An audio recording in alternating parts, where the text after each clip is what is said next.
Hello, everybody. Thank you for joining us. We've had a very big week with lots of insight and information, and we are really proud to have assembled a great number of scholars, practitioners to talk about GBA Plus and really thinking about diversity in research and policy design. And among our partners this week, we're really happy for the relationship we've had with Mount St. Vincent University Center for Social Innovation and Community Engagement in Military Affairs, the North American Arctic Defense and Security Network, and Women International Security Canada on this series.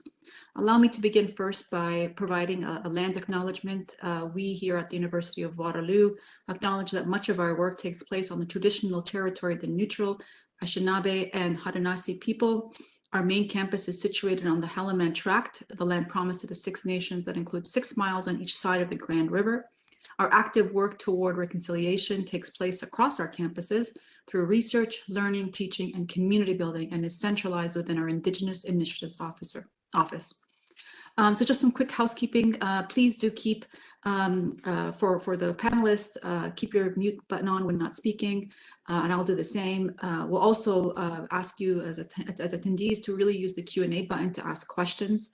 We will have a hard stop today at 1 o'clock, but I hope that we have enough time. Please feel free to ask questions throughout the webinar. We'll hold on to all of those and weave them into the conversation that we're going to have. So allow me to introduce our panelists. First, and I'm very happy to have so many great colleagues here. Our colleague Anna Ferrer is a professor in the economics department. She is having some technical difficulties, so we do hope that we get her back on, but apologies if she doesn't come through. I'll introduce her nonetheless. Anna is as I said, professor in the Department of Economics. She developed her research career in Canada focusing on labor markets, education, immigration, and family economics. Her latest work has focused on the outcomes of immigrants to Canada, particularly immigrant women. Laurie Curtis, also a professor here at the university. Her early studies focused on the well-being of women and children, determinants of health, healthcare utilization, and economic evaluation. Laurie was an RN for over a decade, which definitely gave her firsthand experience with lacking gender-based analysis inclusion in research and treatment. She's returned to the university obtaining a PhD also in economics and has been a CRC and also in the Department of Economics and currently director of the Southwestern Research Data Center on campus. Carla Ferrer works in the areas of socially relevant philosophy of science, philosophy of biology, and feminist epistemology. Her research examines the social nature of scientific research. Simply put, she argues that diversity promotes excellence. I love it. That's absolutely what we're all about. Scientific communities that include members from a diverse of social and material locations and members who hold different theoretical perspectives facilitate research that is more creative, more rigorous, and able to meet the needs of a wide range of publics and policymakers. I couldn't agree more, and that really is, frankly, kind of the philosophy behind the need for this entire series, if you will. So I'm going to start with our first question, and I'm opening it up to anyone who wants to jump in and suggest a response to this. But my first question for all of you is thinking about, how do we reduce bias in a study? We often think about beginning with, in the research design process, what are the techniques, for example, or the resources that you use in your own research to ensure that your sample represents the diversity of the population, whether you're collecting your own data or using a secondary source. And also, I think fair to say all of us have kind of even changed our own research design over the many years as we come to the realization of more and more diversity and certainly the prevalence of more data for us to work with. So on that question, anybody have a thought to share with the audience? So, sorry. Oh, go ahead, Laurie. Well, I do mainly secondary data research, and so I'll just correct the introduction. I am no longer director of the Southwestern Research Data Center. Stephanie Louis is. So that's I haven't updated that. Sorry, but I think part of the research, if you're doing secondary data, is really about coming up with the research questions very carefully, thinking about I'm a policy researcher, so thinking about the policies you want to affect, and then thinking about, exactly the populations that those policies may affect differently. And so once you figure that out and you have your research questions, then it's trying to find good data to me, it's secondary data. So good secondary data, which means organizations like the Canadian Research Data Network that works with Statistics Canada to actually get us the kinds of data we need to do research. They have a huge part to play in that for Canadian data. So I have been a part of that, as was mentioned, to try and assist in those discussions about getting really good data to do the analysis that we can do or need to do. And then working with those people and the different organizations to actually achieve that. And then when we're doing our analyses, keeping track of the things that we can't do so that we can go out and further, sort of advocate for the kinds of data that we need. So when I started research 30 years ago, I started examining women and children, and, of course, sex was collected, so we could examine women and their children. A lot of times family status wasn't collected. So I was trying to do research on lone parents. So, even 30 years ago, it was assumed that everybody was in a coupled relationship and that was a family. And of course, that's evolved substantially over time. And, the data, the questions that go out have been changing. So it's those kind of, I don't know if you call it grassroots or being involved in organizations that can actually get you or change the kinds of data that are being collected if you do secondary data work. So I'll leave it there. No, that's really important. And as you say, sometimes, the data has to also reflect the changes in values in society, right? Obviously the change comes first, and then the pressure comes to modify the data that's being collected. But in terms of the famous adage of, if you can't measure it, you don't have the data, you can't change, right? And as academics and as researchers who indeed have a policy kind of relevant stance on the things that we produce, you can't prescribe or suggest good policy if your data is missing, variables of diversity effectively. Carla, how does it look from your vantage point? Well, for me, it's funny. So I'm a philosopher and I got the freedom to start doing feminist work actually once I got tenure. And so having that job security for me allowed me to ask questions about biases that I think a lot of people already had and were uncomfortable, at least at the time, talking about.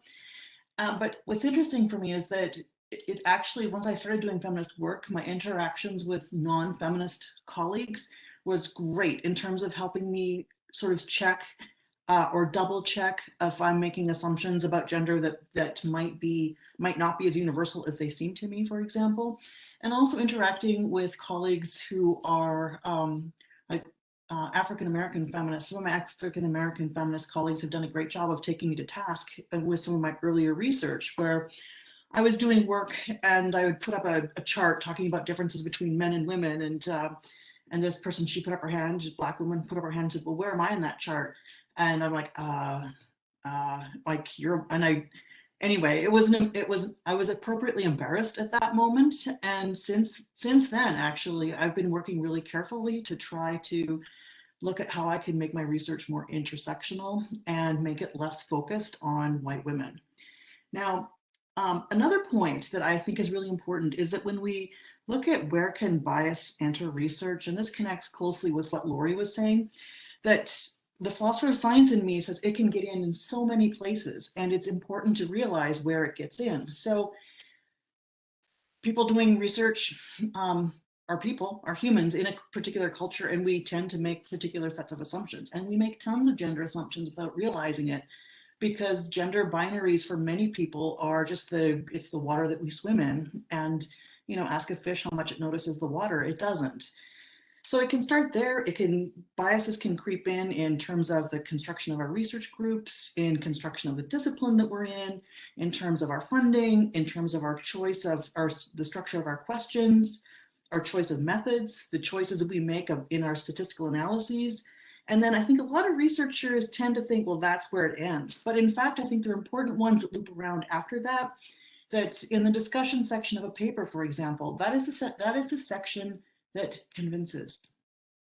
And if that's the section that convinces, then I think that and it's also the section where we have the most freedom. And what that means is it's a place for us to say, well, my data says X, here's what I think it means. And in those places, there's huge amounts of bias, and those sections where it's easiest for bias to creep in are sections I think that often have the most impact to our readers. And then finally, I think also we should think about in terms of the dissemination of our research. I think we have a responsibility to do research and to disseminate it in ways where it reaches people who can do things with it. And then, because then, of course, like Lori said, then that loops around again, because then that's how we're having an impact on culture, which gives us researchers the ideas and the biases that we started out with in the first place. So it just goes round and round. Yeah, and I mean, I think that, as you pointed out, where you inject diversity in the questioning, right? I mean, at the end of the day, as researchers, we ask a question.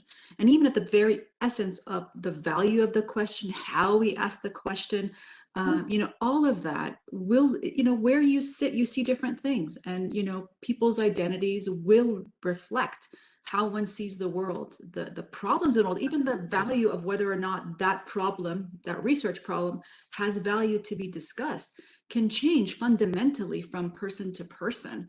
So, what I loved also, both Carla and Laura, you pointed out to, is that we're learning, right? I mean, I've been academic for almost 20 years, and my research is getting better because I'm learning more about diversity, right? And we have to be honest with ourselves. Some of us, takes time for us to catch up, right? This is, we are creatures of habit, and as researchers, you do become a creature of habit of doing things this way.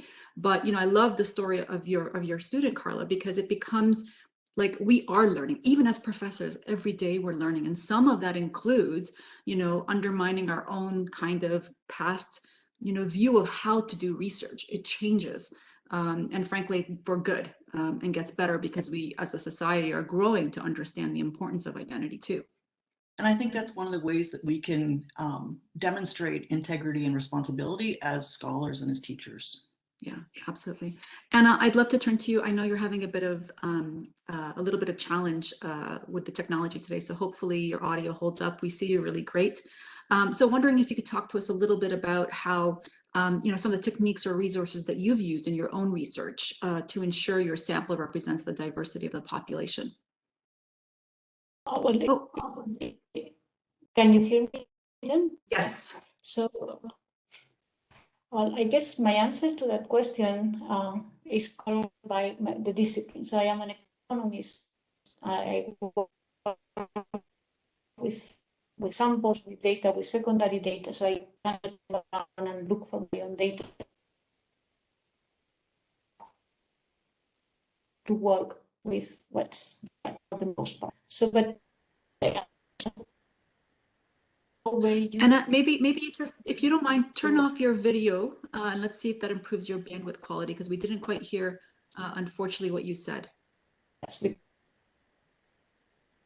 So let's turn off your video and see if that helps a little bit. Great, thank you. Please. So what I'm saying is that as economists, a lot of what we do is to look and for bias. It's bias, so it's not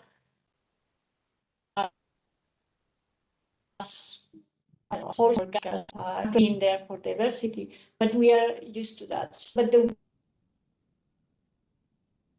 way it works, because we have what the bias, and that is the problem starts.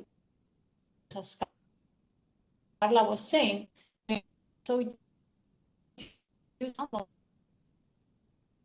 bias that may not be, but if you're not aware, so I able to follow how the longest time period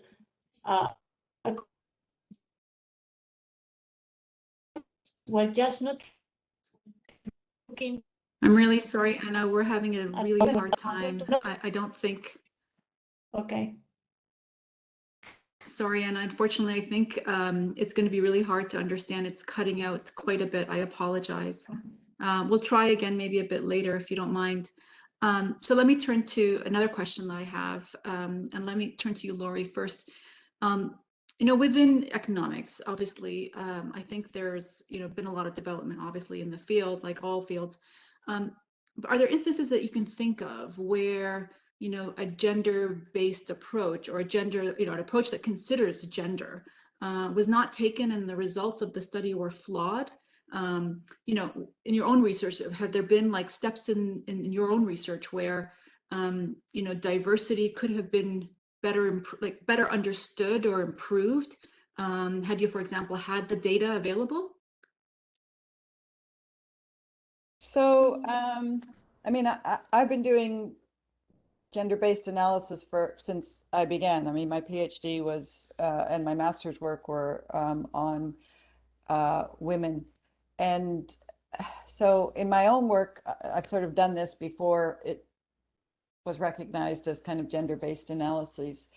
I think in general, in research on poverty, which is what I started out looking at. As I said, you know, when I began, there wasn't a lot of examining the different types of family types, and particularly women living alone or lone parents with their children.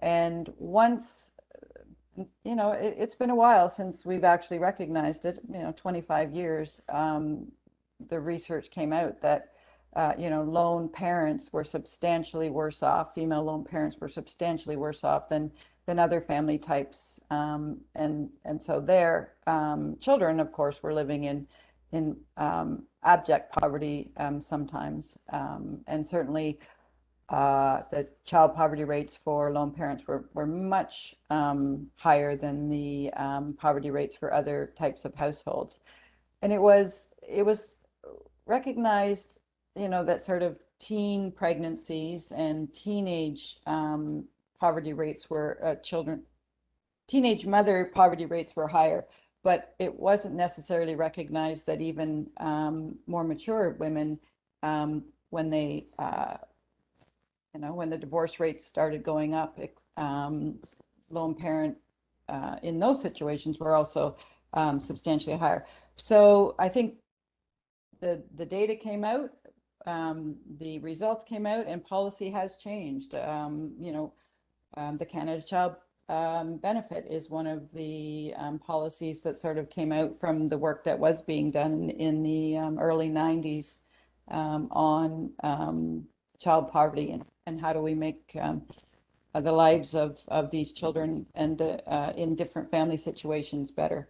So I think there was a recognition that we had to look at a gendered approach, and not only just a gendered approach, but looking at different family statuses within the gendered research. So that's one area that kind of came out, you know, a fairly long time ago, and we are recognizing this. We still have a huge way to go on child poverty rates, but at least we seem to be examining the different areas. I think one of the areas that, you know, we need to examine more with child poverty or family poverty status is precarious work. So now, you know, there are a lot of women with children that are working a lot of jobs and trying to make ends meet, and it's just not happening. So we need to take that approach and start examining, okay, now what's happening in the labor force, that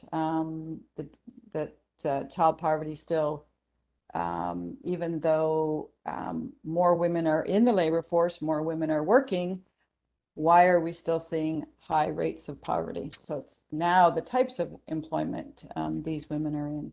So it's kind of, now we need to broaden the scope. Another area that I've been researching more recently is retirement for women. because of the labor market changes, more women are in the labor market. However, again, we need to look at the types of work they're in. Women tend to be in jobs that don't have good pensions, or that don't have good wages, or that don't have good time off. So I think in my work and in the research, because I do focus on women, it's more about getting the questions right and examining why some of the policies aren't working. So in Canada, we have a fairly good, I'll call it a public pension system. We've got Canadian Public Policy, or Public Policy, that's a journal, Canadian Pension Plan, the Old Age Security, and the GIS, the Guaranteed Income Supplement, if you qualify. So those are good for everyone when you retire. But if you actually dig down into the retired population, women are substantially worse off in retirement than men. Number one, because of their work histories. So we need to kind of look at the Canadian pension plan. Now it has evolved over time, and they do have a couple of policies that help women that have had to, that's called dropout periods. So you can take out some of your time when they're figuring out the income that qualifies for your pension. And they do have a child rearing benefit as well that you have to apply for that. So people have to know about it. But even in the, if women aren't having the types of work that their incomes are high enough, then their Canadian pension plan is lower, typically than men. And as well, your old age security, which is based, not as much, but can be based on your marital status, etc. If that needs to be taken into consideration. So as women live longer, and so they're in need of more health care when they get older. So all of these policies interact together, and we often just study one policy at a time. What child poverty, or maybe the labor force, or maybe about pensions.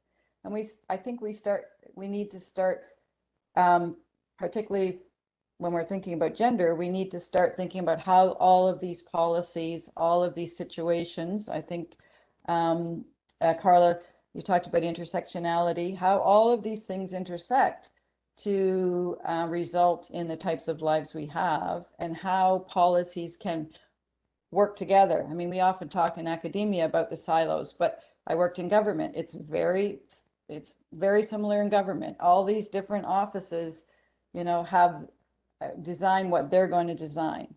We need to start thinking across policies, particularly for women's lives, because,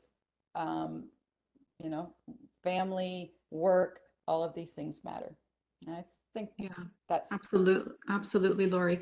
And this reminds me when we're talking about even just the design of things, right? I mean, there's always this example, it's a famous example, of course, of the crash test dummies, right?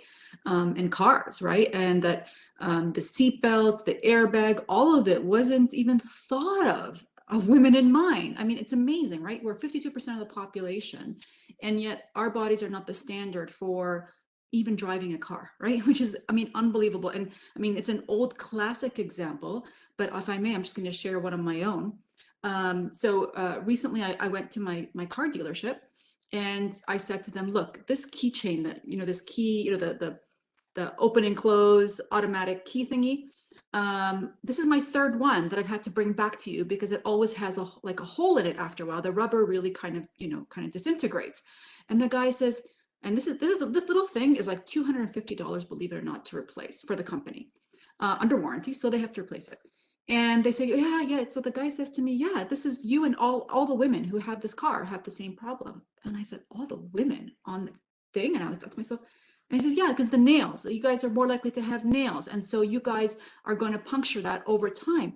And I thought, okay, I've had 3 of these that have been replaced. So that's $750 that I've cost you because you did not bring in designers who thought of a woman actually having this car. It's 2020. That was when it was. And you still don't realize the value of having women involved in the design of your product. That's a cost to you, right? And you can just, I mean, you know, it's a small little example, but my point is that like in every industry, every type of decision making, when you don't consider, you know, the variety of genders, you're not going to have a, you know, a superior product policy, you name it. And Carla, I'd love to turn to you because I know also in sort of the philosophy of science and some of the work that you've done, you have a number of these kinds of stories generally of how, you know, historically male-dominated study of biology and other sciences have really skewed our understanding of the world. Mind sharing a little bit about that for us? And it makes me so angry. But it's in my research, I've looked at cases ranging from primatology through to robotics and artificial intelligence and facial recognition software, where the lack of attention to women's perspectives has led to horrible, horrible mistakes that when we look back on it, you wonder, how could a big company or a smart person have done that? And the answer is, what I said at the very beginning is that we don't notice gender. And so if we don't notice gender, and most of the people doing the designing and doing the experiments are men, then it's very easy for them to, with all the best intentions in the world, assume that everybody in the world is like them. So if we look, primatology is an interesting example because in the 1970s, there was a huge influx of women scientists into primatology.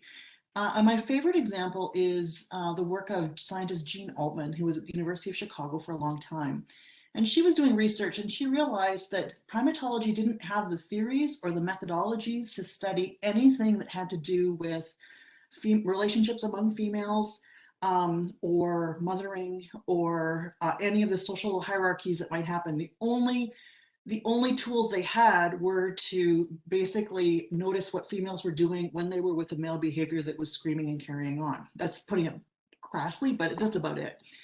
And she came in and she had an interest in, this was the 1970s, right? So the women's liberation movement was going. She's like, I want to be able to ask some questions that are relevant to me, and developed and promoted new methodologies. And the new methodologies were rigorous and great, such that the methods that were developed by these female primatologists are the ones that you learn in, like if you were to take an animal behavior class at the University of Waterloo right now, those would be the methods that you learn. It made the whole science better. In the study, I've been studying a little bit on, doing a little bit of work on AI and facial recognition software. And the work of Joy Buolamwini at MIT has gotten a lot of press recently. Joy Buolamwini is an Edmonton native. She's a very dark-skinned Black woman and was doing work on facial recognition software. And for her master's thesis, what she did was test facial recognition software systems that were produced by IBM, Microsoft, and a Chinese company called Face++. And what she found is that in terms of recognizing the gender of light-skinned men, these systems averaged an error rate of 0.08%. When it came to the error rates, though, for dark-skinned women was, in one case, was as high as 46.6. Now, that meant that if I wanted to develop facial recognition software that could tell me about gender, and I was interested in dark-skinned women, I could spend a lot of money and buy IBM's or Microsoft systems, or, you know, I could flip a coin and get pretty much the same kind of results. Now, and if we look at the research that's being done and the demographics of our tech companies, our engineering departments, our computer science departments at universities, we find right now that the representation of women is low. In Canada, in computer-based employment, there are fewer, in employment that requires a training in computer science, there are fewer women now than there were in the 1960s. And so if we look at these kind of numbers, it's completely not surprising that we find a system, a company creating a system that makes huge errors that you imagine, again, are going to cost that company money.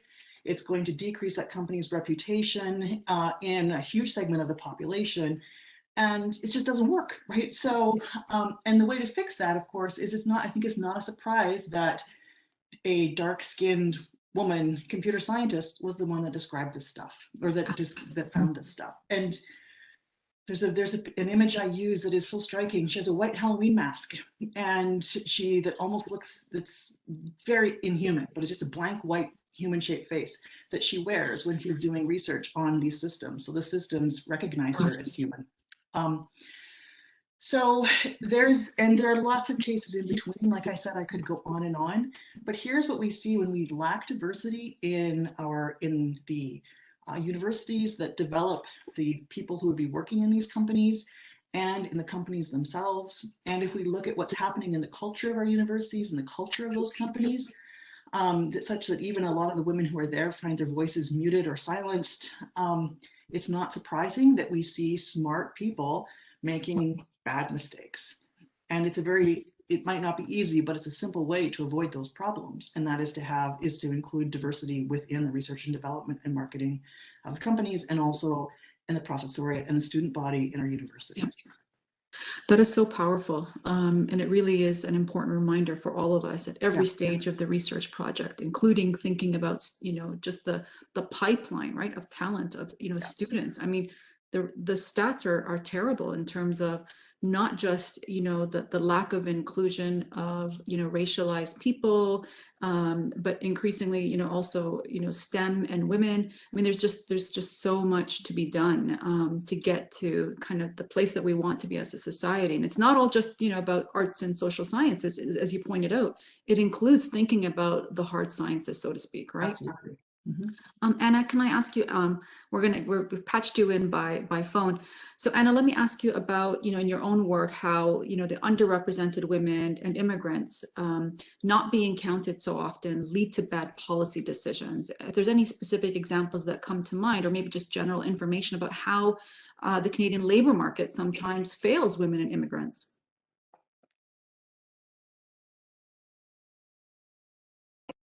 The connection is a little bit patchy. Okay, they can hear you now. Let me try this.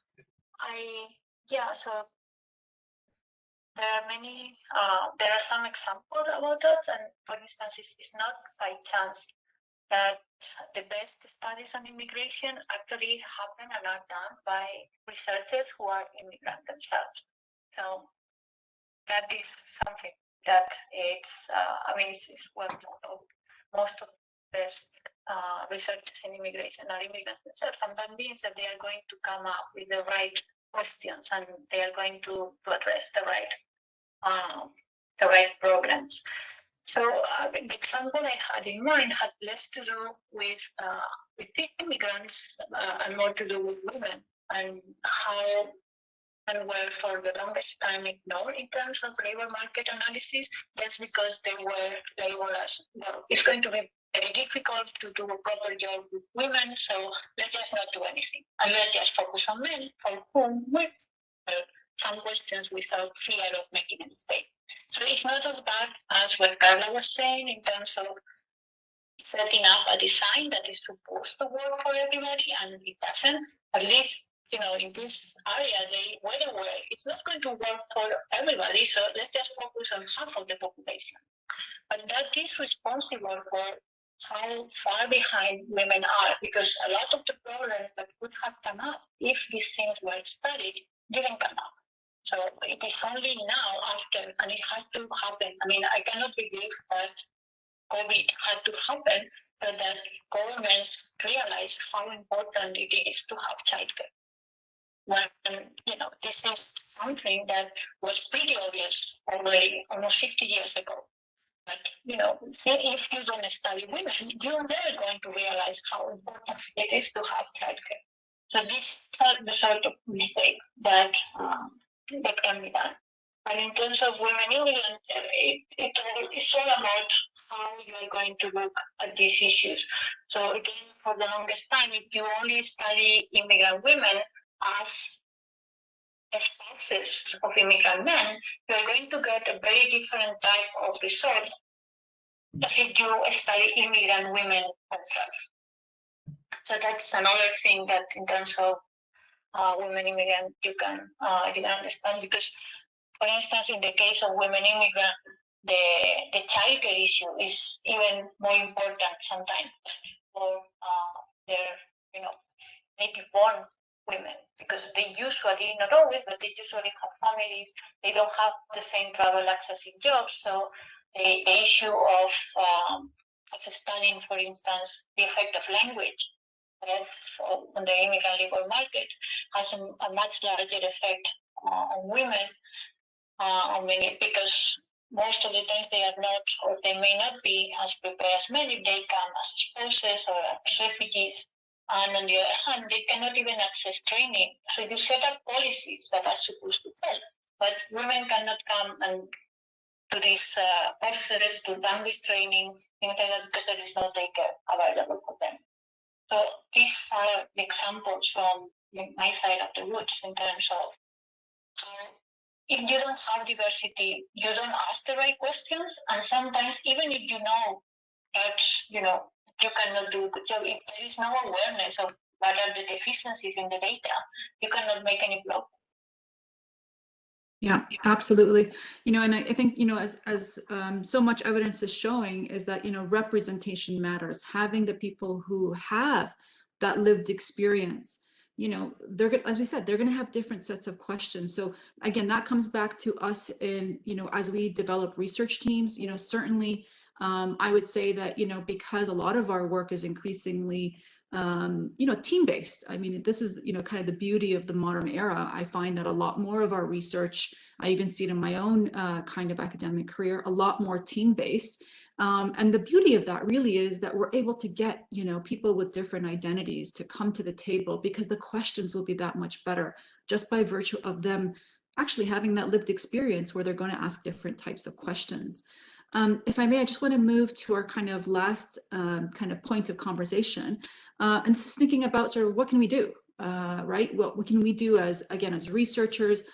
We know we have some policymakers who have joined the webinar as well. I mean, what can they do in thinking about this? And how do we kind of shape the conversation in sort of the halls of power, if you will, to take this seriously? So I'll turn to you first, Laurie, to sort of give us your thoughts on what can we do. So thank you. So I'm going to start with academia. I think until the types of work that women do, which is different than the types of research and pedagogy that typically our male counterparts do, until it starts to matter, until it starts to count, until the types of social policy work and where we publish that social policy, until they start ranking those journals with the theoretical journals, it is going to lag behind, because until you have tenure, as Carla said, until she got tenure, she had to do the types of research that you have to do to get in those journals that are typically historical journals that typically have developed, and academia used to be middle-aged white men. So that's sort of the background of a lot of the work and the journals that we need to publish in until we get tenure, and then we need to continue publishing in if we want to get promoted. And who's judging the research that we do when it goes out for grants? We have to have, again, it looks more diversity. So until the types of work that not always, but in a large proportion of academia, the work that research that women do is different than the research that men do. Until we start recognizing it, there's going to be issues there. And so that's the academic side. And in the public policy side, again, policymakers follow the research that's out there. They follow, what they're reading and who they're, and it depends who they're talking to. So and it is much better You know, when I was working in government, a lot more women are in government. A lot more women are being promoted to the higher ranks of government. But still, there's that glass ceiling in there. We're not getting up to those very, very top levels. So until you've got women or you know, racialized individuals or Indigenous individuals making those decisions, it's not going to change that much. And until you have people, you know, we're allowed to do whatever we want as academics. We have academic freedom. However, we have to do what is going to get us, keep us in academia. So there's that, yes, we have academic freedom, but I got to get published here, there, and I got to get the grants. So until those two things kind of meld, I think we're not going to make as much progress as we should. You know, Laurie, thank you for being so honest about that. I think that's a really important point, you know, especially for young scholars. Unfortunately, I kind of give the same advice, you know, sort of, you know, that kind of like, you know, take the risks, if you will, after tenure, which is really a shame because we're also setting a precedent in the conversation to suggest that other work doesn't have the same value, like it's implicit, but yet, you know, you can't help but give that advice to young scholars because you want to be honest and you want them to be successful. And it goes back to the other question I'm thinking about in my mind is, you know, I mean, often, frankly, you know, work that considers gender and diversity is kind of relegated to like the less important stuff in all of our fields. I mean, this is the sad part, even though we're constantly being awakened to the idea that, you know, the product design, the policy outcome, the research is subpar, we still can't help but find, you know, there's sort of this, and again, there are lots of allies. This is not to suggest it's universal, but yet, and it is our unconscious bias, we have to admit, right? That we tend to see that work that considers gender and diversity as less hard, less rigorous, less important. You know what I mean? It's got this soft, you know, touchy-feely aspect to it, which is completely wrong. But, you know, that is a big hill to overcome for us, even in academia, right? And it reminds me of when we first started having women's studies departments, right? Which, you know, we all, I think many of us celebrated, but we started to also worry that, you know, then we're not actually bringing in feminist theory into our other departments. We're not bringing in gender analysis into our work in other places. It was sort of like, okay, well, you're on the other side of campus in women's studies, and so we don't have to consider it. It's already taken care of, check, you know, across campus.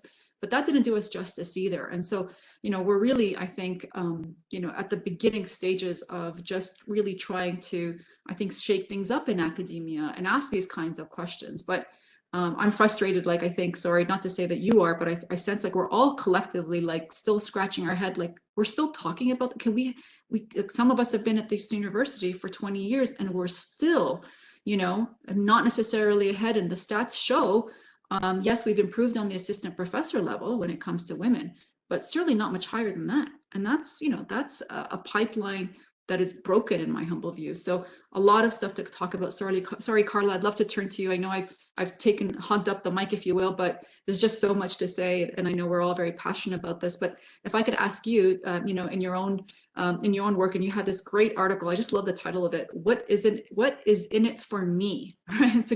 Everybody's got to read this great article, and you have these really great arguments on why we should be thinking about a diverse range of workers in building, you know, on the diversity promotes excellence theories that are put forth. Do you mind just elaborating a little bit about that?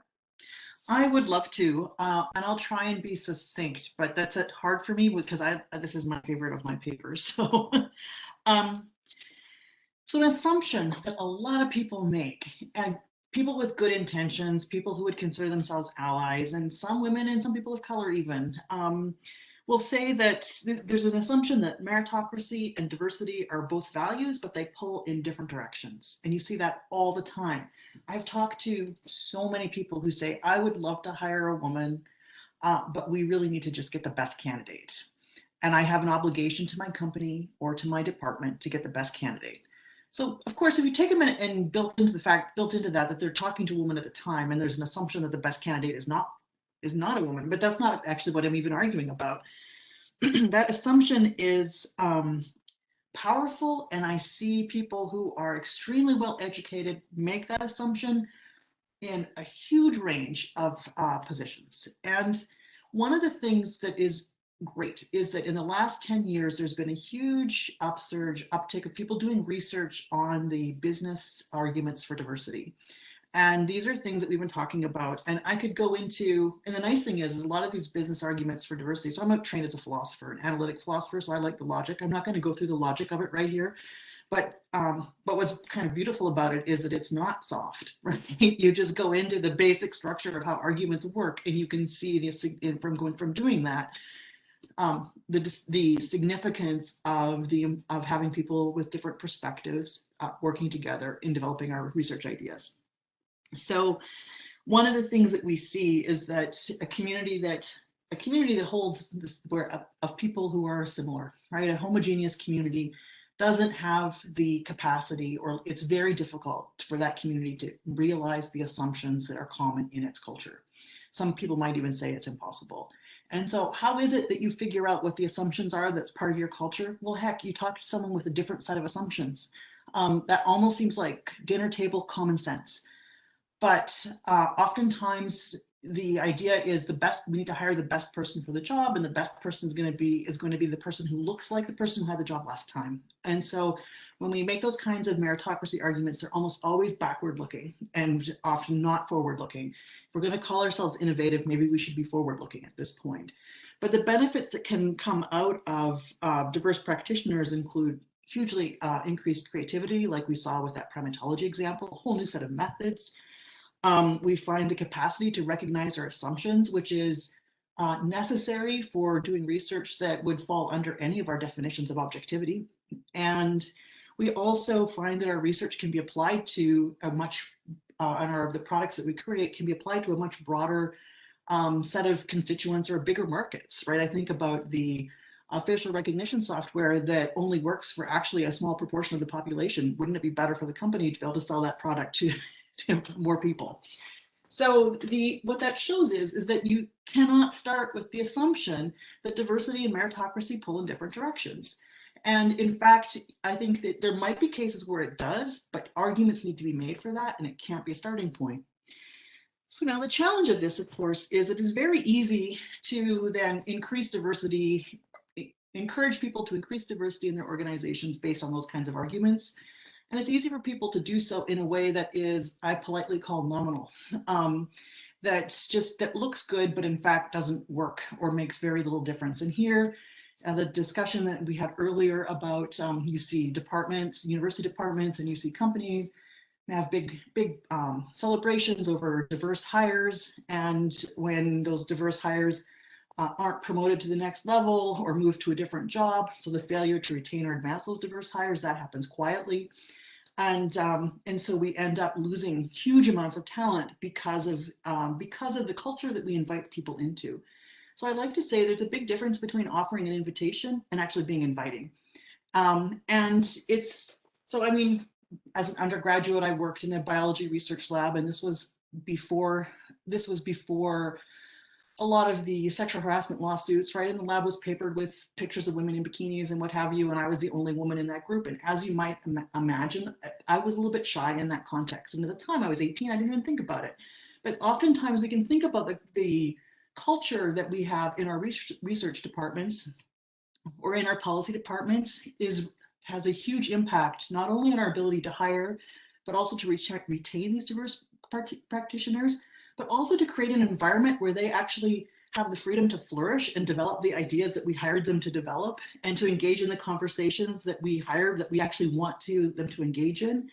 Joy Bolandini, the computer scientist who I talked about earlier, if she had joined a program and just sat down quietly and did her job in a way that didn't rock the boat, the whole community wouldn't have benefited from the unique perspective that she had in that particular environment. So that's a long way of saying that, like, you can't assume that meritocracy and diversity pull in different directions, but in order to actually make a difference requires that we bite the bullet and change the culture of the communities that we're inviting people into. So what do you need? A person needs job security. A person needs a work culture that is respectful and open to change.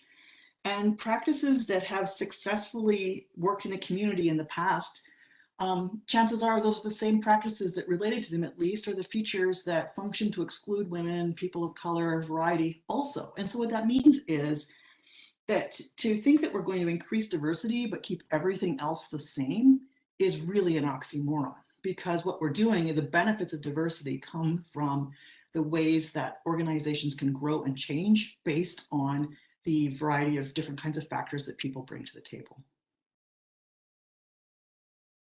Thank you, Carla. That was so. I think you're muted, Vesna.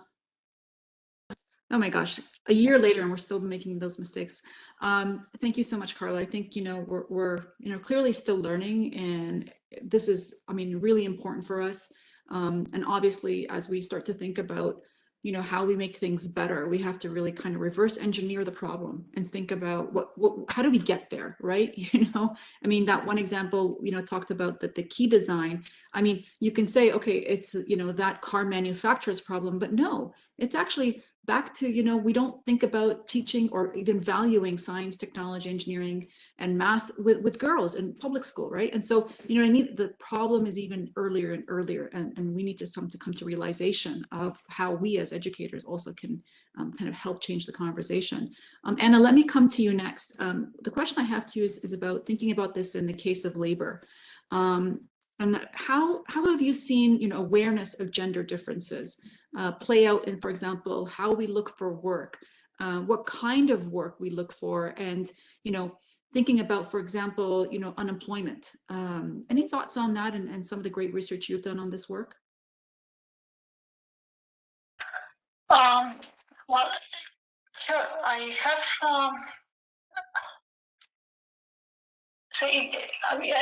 For this question, I was just thinking about examples in which the research has actually been improved a lot by considering these things. And I was thinking mostly how if you don't take diversity into account, you cannot celebrate all these achievements and you cannot see the value of diversity, because you don't have it in the first place. So when one first started to look at, well, is it worth that we educate low-income women who may have been out of a job and you run an experiment and nothing, that doesn't seem to be a big effect. And then you realize that the reason there is not an effect is because you have not taken into account that most women, there is selection in the sample of women who can actually access this training. Therefore, the ones that could have come, they are not much different from people that could have gotten there without the training. So it is because you are missing essentially those women who couldn't access the training. And there are some examples about that. One of them is how, if you look at how much the GDP per capita has grown in the US between 1960 and 2010, by 135% basically.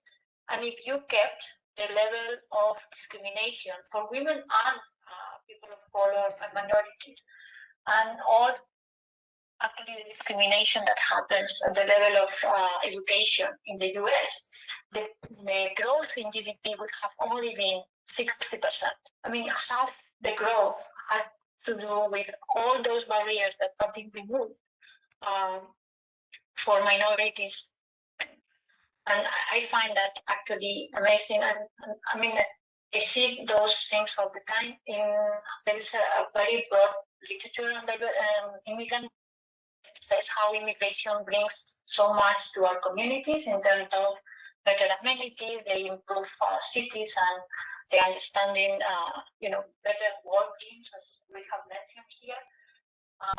So because you work with people that have different ideas, different skills, and productivity growth. But then, those studies, for instance, miss the fact that women immigrants that have provided so much valuable increase in services have actually made possible that native-born women have worked more and have reached higher levels at the work in the workplaces, because now there is more services available. They can buy more food, more takeout. They have cleaning services and all those things. And these are the things that we are not actually counting. And if we don't count those things, we cannot celebrate. We cannot actually make everybody value, what diversity brings into the. That's the reason I think it's very important that we actually, let people know how important is the value of diversity and how much we are missing if we are not counting that those achievements, right? Yeah, thank you, Anna. Again, as we sort of look back on our own work, we see how little we, how much more we've got to do. And I always say, when it comes to, progressive ideas, I think even 10 years from now, we're going to say we didn't do enough back then, right? I mean, this is the beauty of kind of developing as a society, and again, as academics, we're doing the same. So I just wanted to thank everybody for joining us today. I hope you found this series that DSF has put on with its partners. It was really a great week to have these conversations, and again, a lot of policy folks have joined us. So we do hope that they've been able to take some of the things that we've been providing in ideas back to sort of actioning this. And again, we'd love the feedback. Everybody has our joint email, so please do send us your feedback. And again, thank you everybody for joining us. Bye.